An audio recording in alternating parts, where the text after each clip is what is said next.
Welcome to Wandering Jews at J-Squared Adventures. Travel far enough and you meet yourself. We're your hosts. I'm Scott. I'm Sorrel.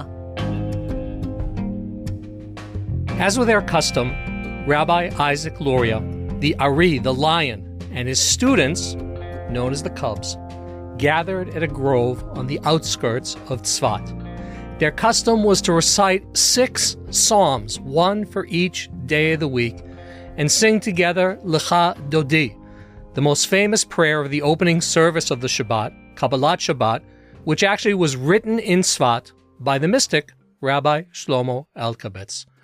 All of the students and the Ari himself were dressed in white, and it seemed that all the trees and the stones and the hills sang with them as they ushered in the Shabbat Queen. Suddenly, in the midst of prayer, the Ari turned to his disciples and he announced, "Friends and students, let us go to Jerusalem immediately. We must greet the Messiah." Some stepped forward in agreement. Others shuffled in hesitation. "But Rabbi, the Shabbat is upon us. Jerusalem is far away. Our families are at home waiting to eat dinner. We'll never reach Jerusalem in time." The Ari bowed his head and his shoulders slumped. In a pained voice, he shared, "If you had all believed be'emunah shlema, with perfect faith, the Messiah would have come immediately. Messiah now. Because you hesitated, the moment is lost, and we are condemned to remain in exile." According to the tradition, the site of the grove, of the story, of this dramatic moment of the Ari's Kabbalat Shabbat is the site where the Ashkenazic synagogue named for Rabbi Isaac Luria stands until this very day. Hopefully, if you haven't been there yet, you'll join J-Squared Adventures and be there in your visit in Tsfat. And in this episode, we're going to try to shed some light on the mystical traditions of Tsfat and the Lurianic Kabbalah.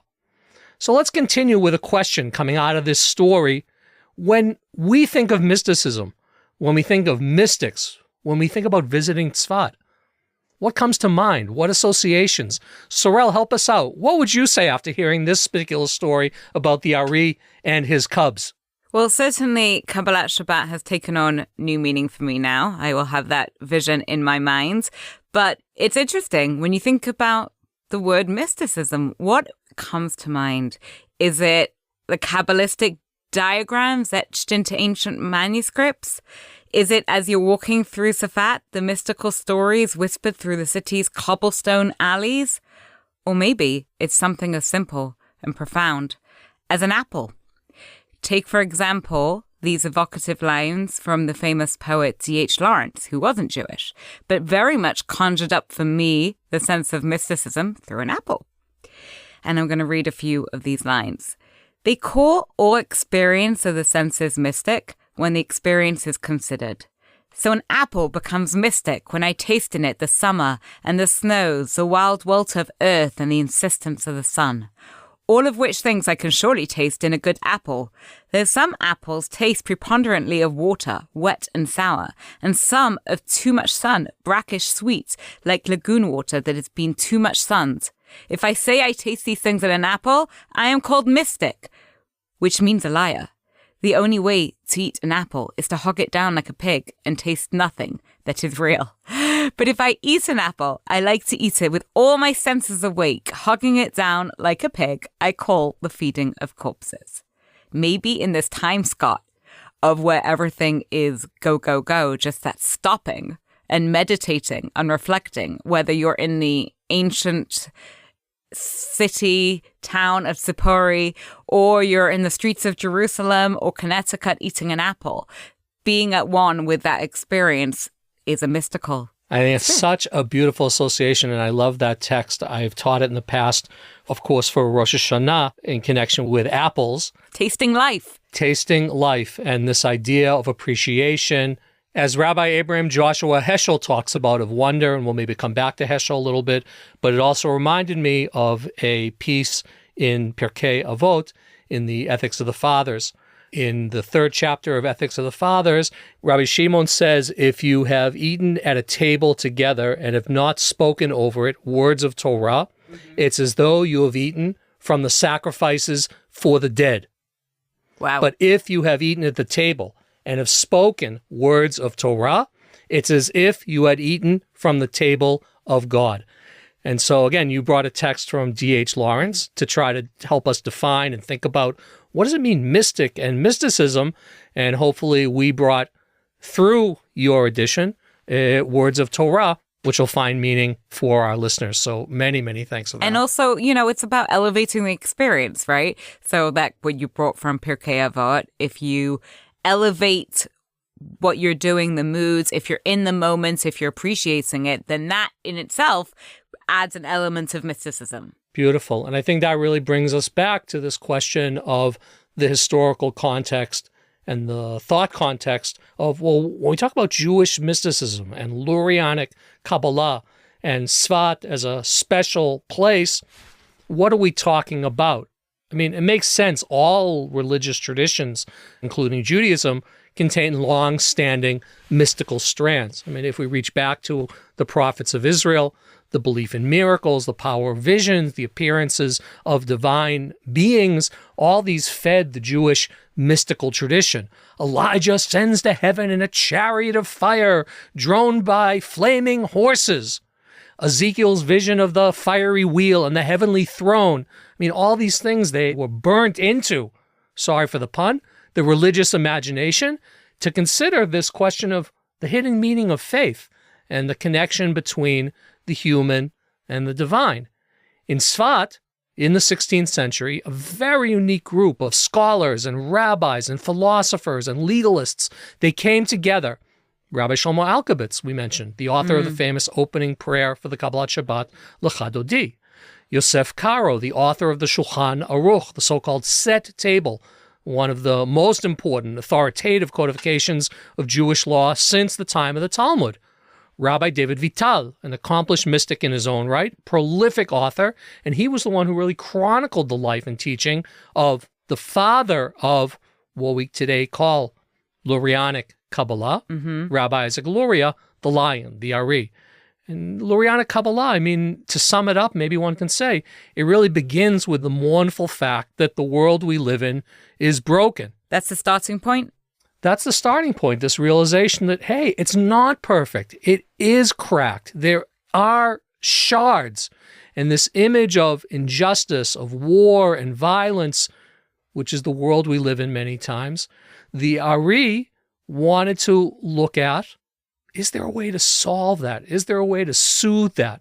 And so drawing from traditional Jewish texts, including the central text of Jewish mysticism, the book known as the Zohar, which according to Jewish tradition was written already in the 2nd century CE, the period roughly of, let's call it the Bar Kokhba revolt, by the figure of Rabbi Shimon Bar Yochai. And we talked about the Zohar, I believe, in that episode we did on Sipori. That's right. That's right.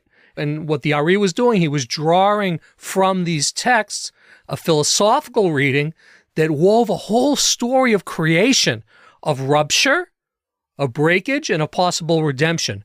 And according to the Ari, following the creation of the world, a series of cosmic jars were shattered. These jars contain the divine light that emanated from God through all of creation. With the scattering of those shards, this light was also broken up into countless sparks. The universe was much darker. It was a more forbidding place. And the Ari held it was the role of the mystic and of the Jewish people to bring those broken shards together again to, quote unquote, repair the world. And Tikkun Olam? Is that what's that? It's one of the sources of the idea of Tikkun Olam that also goes back to the prayer that we use at the end of our prayer services, Aleinu, usually recited at the conclusion of a Jewish prayer service, to repair the world under the sovereignty of the Lord. Put very simply, Lurianic mysticism encouraged the Jews that Jewish practice, ritual, and commitment to the Torah would not only strengthen the Jews, but would grant the divine additional power would repair all that was broken, would mend the cosmos and heal it. The mystics held out a very powerful message that the human could assist the divine. A partnership of sorts. A partnership of sorts, exactly, to heal all that was broken. Almost like in the story about the hesitant students, we're all given a chance to cure the sick, to raise up the downtrodden, and set the captives free. That we have a role in, it sounds strange in a way, in assisting God active to repair the world, and an active role to play, for sure. And I think that this is definitely one of the powers or the draws of Jewish mysticism throughout the ages. And you can imagine also, you know, when you think about the persecution of the Jewish people, we widen our lens. And when we look at the 15th century exile of the Jews from Christian reconquered Spain and later Portugal, we can see that the Lurianic Kabbalah would be an antidote to the blows that we absorbed and offered us deliverance and offered us refuge and hope. Because talk about broken, I mean, that is exactly how we felt. No, definitely. It's hard for us to look back. It's 500 years ago, but Jews at the time, when the exile from Spain, from Iberia, Spain and Portugal took place, again, it was hundreds of years of this golden age of tolerance under Muslim rule, of Jewish creativity.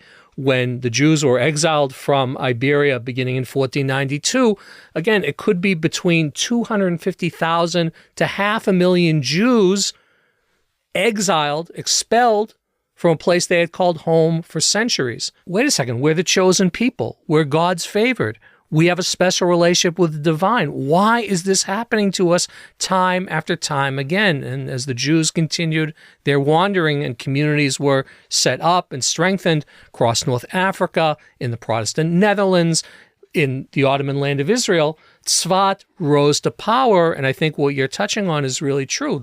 The Lurianic Kabbalah was also an attempt to answer a real existential crisis in Jewish history. How do we respond to the blow? The reparation. Yeah, of the exile, of the expulsion, of another event of Jewish oppression at the hands of powers in the real world who were much more powerful than we were. When we take our groups to Tsfat, and you mentioned the Luria synagogue, we take them also to the Abu Hav, right? The Abu Hav synagogue. It was Rabbi Isaac Abu Hav. He was a Spanish Kabbalist, rabbi and scholar living in Toledo. In his works, he quotes from Jewish mystical texts and quotes such as Aristotle and Plato. The local story relates that the synagogue itself was brought magically from Spain at the time of the expulsion, and that the synagogue itself could not bear being left alone in Catholic Spain with the Jews scattered in exile. There was another tradition that the synagogue holds a Torah scroll copied by Rabbi Abu Hav himself, decked out in sky blue and adorned with Kabbalistic symbols. The synagogue, in a way, is suggesting that a new, more beautiful world is possible. It's a visual representation of what we described in Kabbalistic terms, and that our role is to take that world suggested in the interior design of the synagogue and bring it out to the markets, to the streets, to the homes where we spend most of our lives. So you're physically in the Abu Hav synagogue, and there you have that feeling of the potential of what can be. Yeah, for sure. And again, you know, we touched on this idea of tikkun olam, of fixing the world, even though here was a kind of spiritual metaphor. They didn't see themselves as political activists, but this idea of acting in a way that could impact on the future was very much part of the Lurianic dream, I'll call it. And then, of course, in more recent times, this idea of tikkun olam became very popular, first among progressive Jewish circles in the United States, and throughout the Jewish world for many different sects and beyond denominations. The Jewish world as well. Exactly. This idea of tikkun olam is a unique Jewish value of, hey, we're not here just to enjoy what's in front of our faces, apropos going back to ethics of the fathers and what do we do when we sit at a table, but that based on the appreciation, based on the wonder, based on the sense of responsibility we have for everything around us, trying to actually make it better. And so this interpretation or this gilgul, this reincarnation of the idea of tikkun olam as a slogan for social justice and economic activism and political involvement, obviously it's not exactly what the Ari meant, but definitely we can look back and see the connections with the ideas that grew out of Tsfat and that we've continued to adopt and hold on to and reinterpret in our own times. And when we go to Tsfat today, when we bring, groups here, when you come and visit Tsfat yourself, most of us today are not prone to visions of angels or to conjuring miracles. So how, Scott, would you say we can take a little bit of Tsfat from our visit back to our homes? I would say a couple of different things when I think about even when I'm teaching in Tsfat, the kinds of things that I like to emphasize. I mean, again, Abraham Joshua Heschel, who he wasn't exactly a mystic, not exactly, but he was a descendant of a great Hasidic line, probably one of the greatest public intellectuals, activists, spiritual guides of modern American Jewry in the 20th century. And he was very powerfully influenced by Jewish mysticism, particularly through Hasidut, through that popular reinterpretation of Jewish mysticism in Central and Eastern Europe during late medieval and early modern times. He writes in a particular place, The Mystical Element of Judaism, he talks about the mystics, that they were the people who, they wanted to see the sun themselves. And it's such a powerful image, kind of this idea that we do have the power to reach the divine, communicate with the divine, experience the world beyond the mundane and the everyday and the kind of take it for granted attitude that I think usually all of us live, because that's just, the way we get through each day to day. But at the same time, Heschel, like the Ari, was suggesting there's so much more than that. What we see is not necessarily what is. And so when we talk about, us taking from Tsfat, maybe we can take a little bit of pride and a little bit of power in the sense that, hey, we're part of this game and our role is much bigger than we imagined it could be. And maybe we can also take a little bit of humility that there are forces in the world that are much larger than us. And sometimes we also have to be able to recognize that and that give in a little bit. And mysticism isn't just confined to books or synagogues. You can find it in apples. You can find it in apples. You can find it in every street. You can find it in every marketplace with the, how do we sit on the bus with a person who we never met before? And I think that as we leave Tsfat, that's part of the consideration. How can one take a step higher in our own lives? What brokenness can I mend? How can I infuse my actions with more purpose, lifting myself up, but also hopefully the world around me as well? Translating those stories about mystics, miracles, redemption, translating that into our everyday lives. How can we bring in an extra dose of compassion? Like you say, if you meet somebody on the bus who needs help, or an extra measure of patience, or stopping ourselves to make room for another person. I think there's an element of, as we think about the heights of Tsfat, we ourselves can get one step higher. And now, something for the road. A tip, a recommendation to help you make every journey your own. Hi, my name is Sherry Robbins, and I'm a tour educator with J Squared Adventures. I made Aliyah the end of November, made 40 years since I left Cleveland, Ohio, made Aliyah to a kibbutz, started driving a tractor in the vineyards. But really what I always wanted to do was to be a tour guide ever since my first trip to Israel when I was 17. And I traveled through the country for 6 weeks, and I returned to Cleveland and said to my parents that one day I was going to make Aliyah and be a tour guide. And my mother's response was, "That's very nice, Sherry, but what would you like for dinner?" So she didn't take it too seriously, but I did, and eventually did make Aliyah, did the tour guide course, and have been guiding really for more than 30 years now. Tsfat is one of my favorite places to take groups. And part of that reason is the personal connection that I have to Tsfat. That I came to Hebrew University in Jerusalem in the summer of 1980 for a junior year abroad program. And when that year finished, in the summer of 1981, I decided to join a study work program in Tsfat because I already had developed a connection with the city, loving how it sits up on a hill, looking over down into the valley. Tsfat coming from the word bird, looking over sort of like Tsfat, the heights of, and the deep, rich connection with Jewish mysticism, always thinking back to Lecha Dodi, when you sing Lecha Dodi. Wow, that's where it was written in the 16th century. So I joined a study work session, and it was called Livnot Lehibanot, to build and to be built. Funny thing is, it turned out that the director grew up down the street from me in Cleveland, Ohio, and we made that connection. And I was there for the summer, and in addition to the study, we literally also worked. We were building up the city, which sits on the Syrian African Rift. So there's been over the time historically earthquakes. And so a lot of buildings in the old city were damaged. And one project that we were given was to actually repave stones in what is called the Defenders Square. There's a whole story in the chapter of Tsfat and the War of Independence, but as it related on that particular day, preparing those stones, we were laying the stones alongside municipality workers. And the municipality workers looked at all these, mostly we were Americans, working so quickly, and we were really trying to build up the city. And at one point, one of them said to us, "Slow down, you're making us look bad."